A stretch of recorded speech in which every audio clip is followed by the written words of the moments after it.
Ya, tentu begini, kalau kita bicara tentang sanksi, itu kan harusnya uh, setelah kita melalui tahapan-tahapan edukasi sebelumnya, ya. Setelah kemudian pemerintah menunjukkan itikat baiknya, ya, meyakinkan masyarakat bahwa produk yang mereka beli ini, produk yang dibeli oleh pemerintah ini memang bagus gitu, ya, Iya. keamanannya dijamin, kemudian juga khasiatnya terbukti, efektivitas dan kebermanfaatannya juga sudah direview ya, termasuk juga kualitas dari vaksin ini. Nah, kalau itu belum dilakukan ya jangan berharap masyarakat akan memiliki kepercayaan atau memiliki keberanian untuk divaksin ya. Mengingat hari ini kan kalau kita bicara tentang kesimpang siuran informasi, kemudian juga berbagai berita yang menggambarkan kegagalan vaksin di berbagai negara, itu juga pasti menghantui masyarakat seperti itu. Nah, artinya kalau kemudian pemerintah bersikeras memberlakukan sanksi, ya, kemudian ada tekanan-tekanan terhadap masyarakat, justru kita bertanya, ada apa gitu? Kemudian pemerintah memaksa masyarakat ya tanpa bisa mengedukasi, tanpa bisa mengelola komunikasi publik yang baik begitu.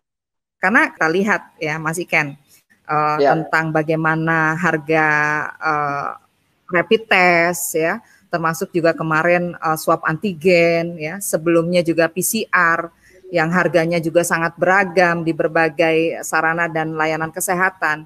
Nah, ini juga pasti berimbas pada proses vaksinasi yang akan dilakukan oleh pemerintah ya pada bulan-bulan yang akan datang. Kenapa? Dari 34% masyarakat yang ragu-ragu dan menolak ya, tidak percaya vaksin, ini sebetulnya kan harus dikelola oleh pemerintah gitu. Bagaimana caranya pemerintah memiliki policy marketing yang baik begitu ya. Nah, jangan sampai kemudian ketika kita bicara tentang vaksinasi pendekatannya pendekatan sanksi ya, pendekatannya hukuman atau bahkan saya dapat SMS dari seorang dokter yang kemudian di situ disebutkan profesor atau dokter yang tidak bersedia divaksin, maka kan menurut saya baik lah ya dalam kehidupan berdemokrasi begitu.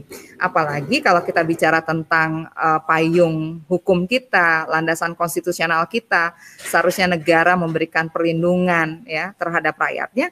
Justru ini yang ada ditakut-takuti. Ini kan sama halnya pada masa lalu lah ya. Orang Iya, iya. menggunakan alat kontrasepsi harus diancam, harus dikejar-kejar begitu kan.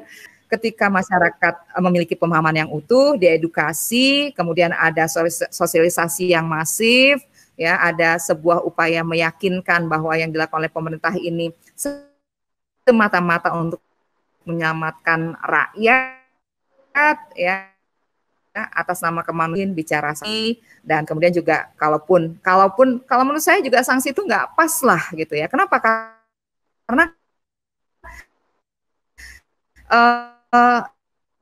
selamat dari jangan sampai kemudian dibenturkan gitu antara hak rakyat untuk selamat, untuk sehat dengan kemudian power pemerintah untuk bisa menghukum masyarakat karena apa? Karena keraguan-raguan terhadap vaksin yang dihadirkan oleh pemerintah seperti itu.